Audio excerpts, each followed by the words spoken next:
Hey there, welcome to day 1226 of What You Up To Now. Sharon Horne-Ellstrom here, sitting in my thinking chair and wondering, how conventional are you? How conventionally do you think?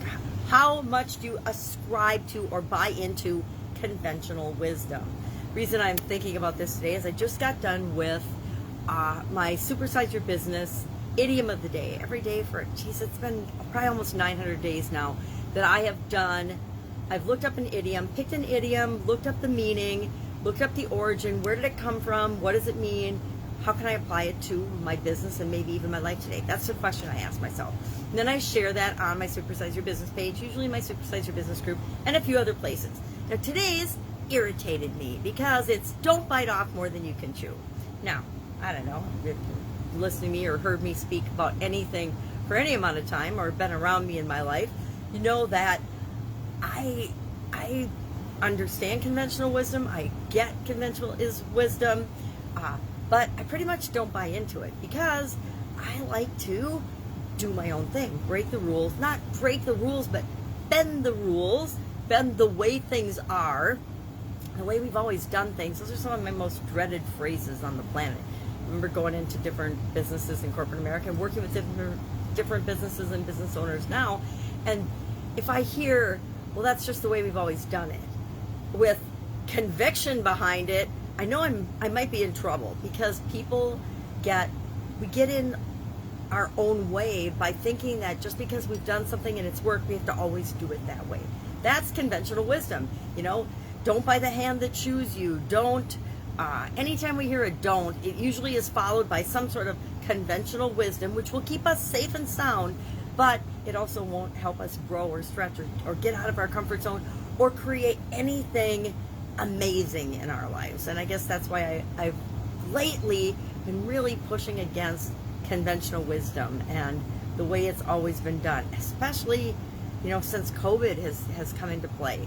Because conventional wisdom, heck, all wisdom, all thinking for ourselves, pretty much flew out the window in 2020, and it's time that we take it back. We reclaim our birthright and our brains, and we start thinking for ourselves and question these sayings in conventional wisdom. There's a lot of sayings, and since I've been involved in the online world, a lot more than the offline world. Offline world, I was too busy doing my own thing, and communication and information move more slowly and through traditional formats. And if you wanted to find things out, you actually had to go do some legwork and research or hire somebody to do it to get the information you needed. But since the internet's been around, life has gotten easy and we've gotten really, really lazy, and we just, you know, ask our phone or we ask Alexa or we ask our Google Home or whatever people are using nowadays a question and we get an answer.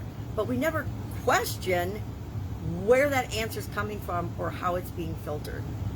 It reminds me of my granddaughter is now 6. She just turned 6, and you know, like all children, we go through this why phase where kids will ask us why, I don't know how many times, 100,000 times in a year, usually between like 2 and 3 when they first start talking why, and you get to the point where you're like, you realize that you haven't even asked yourself the why question since you were probably 2 or 3, and you're just doing things on autopilot. At least that's what I realized when my kids went through the why phase, and then I had the reminder when my oldest granddaughter just recently went through the why phase. Well, I guess 3 years ago, wasn't recently, but it feels recent to me.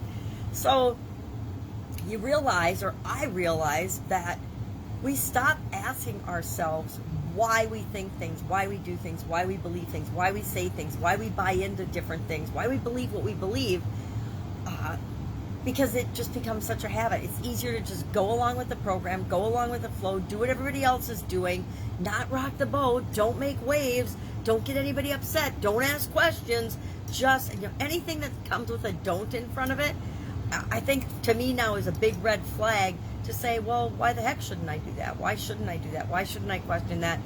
You know, what's wrong with stepping back and looking at the situation from a big picture perspective and saying, okay, well, yeah, I see we can do A or B, but are those our only options? No, A and B are never our only options. This or that, whenever we are given a this or that or one thing or another scenario, it's a lie, because there are always usually infinite possible ways of dealing with any situation. We just shut ourselves down after a couple because we don't want to overwhelm our brains. We don't want to get stressed out or frazzled. We don't want to have to make a choice or a decision. Heaven forbid. So I'm getting worked up today. This whole don't bite off more than you can chew kind of triggered me and hit a nerve in that. Why are we trying to make everybody the same in a world where every human being is so amazingly unique and different and special?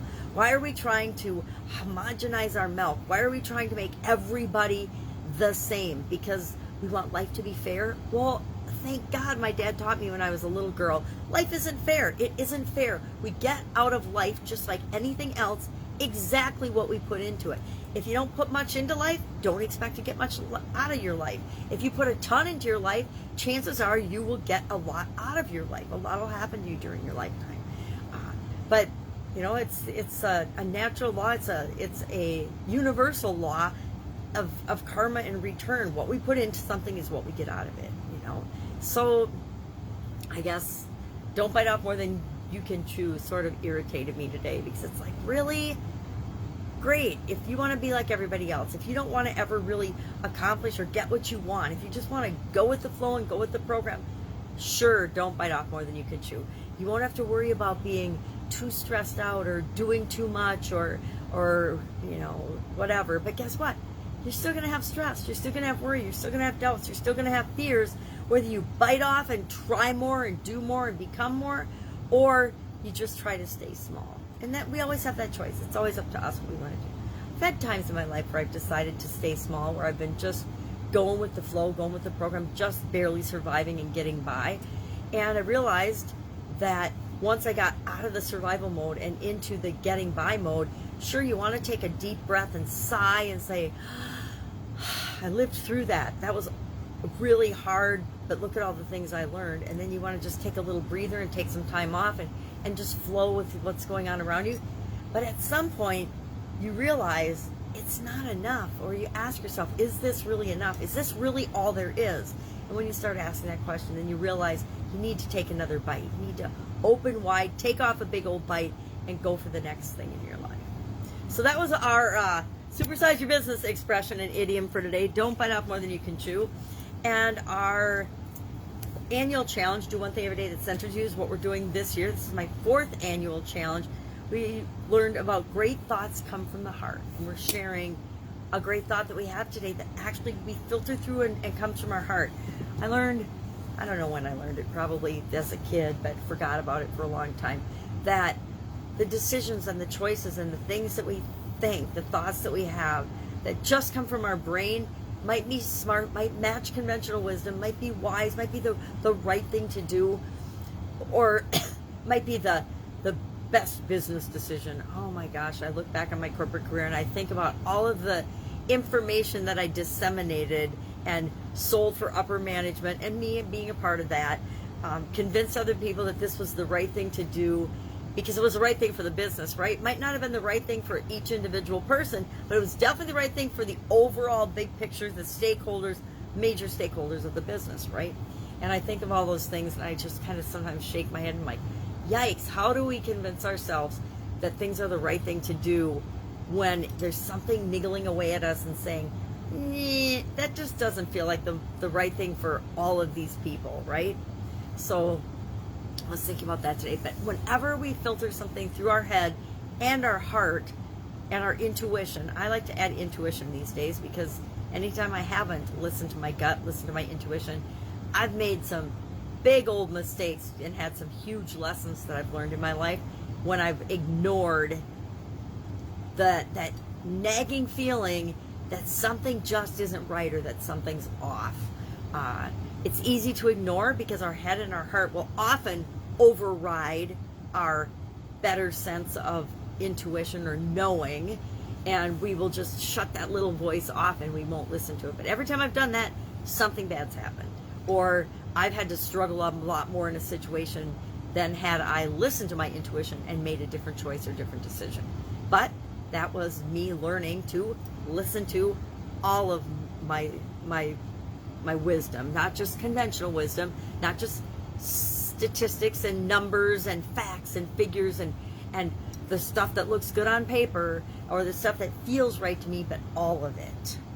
So head, heart, gut. I like to say that. Head, heart, intuition. Make sure you're checking in with all three as you make choices and decisions. We do it on every decision. Hey, what am I going to have for dinner?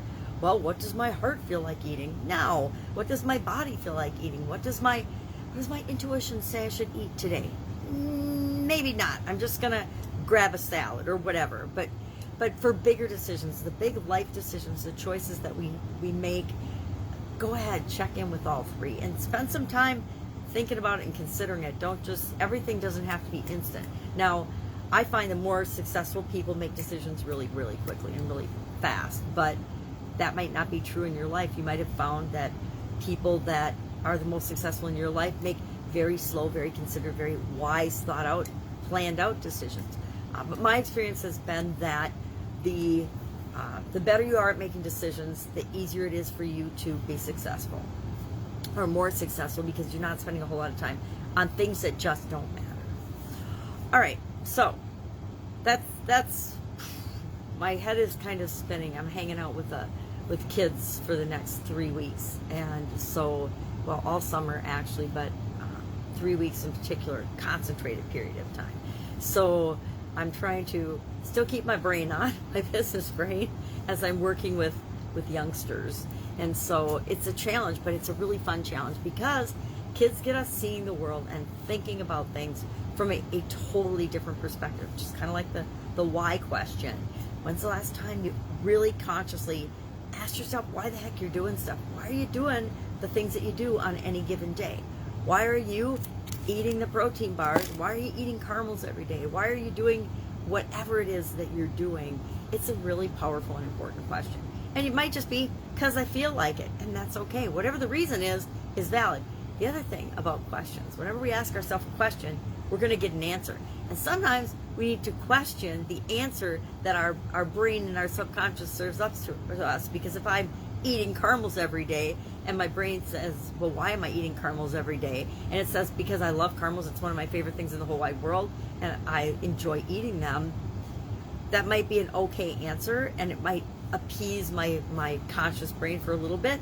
But if I'm doing it every day and I'm eating lots of caramels every day for a long period of time, it might have an effect or an impact on my life that I don't. Heck, maybe I gain 100 pounds. Maybe I end up diabetic. Maybe I end up with all kinds of other things because I'm listening to my subconscious that says, ooh, eating a caramel every day makes me feel safe and wonderful and happy. It doesn't matter what it's doing to my body, but it really does. So sometimes we need to question our own whys. All right, that's it. That's all I've got today. If I can help you in a way, if you've got a question, ask in the comments below. Let me know. I want to be that resource that you know. If you don't know anybody else, you don't have someone to ask, you can say, what do I do about this? How would you handle that? Da, da, da, da, da. I might not know the answer, but I can help you come up with the best answer for you and hook you up with a resource that can get you what you want and keep you moving, get you moving, taking that next step. Because there's nothing that feels worse to me than feeling like I'm stuck and I don't know what to do and I don't know who to ask, because there's always something we can do, right? We're never really stuck. We just tell ourselves we're stuck, or we don't know, to give ourselves an excuse or to buy ourselves some time so we don't have to take action. But when that becomes a pattern, it becomes a problem. So I want to be that resource for you. Go out, have an awesome day, and I will, of course, with you tomorrow, let you know what I'm doing as I transition from the brick and mortar world to the online world, and how that's going. All right, have a great day.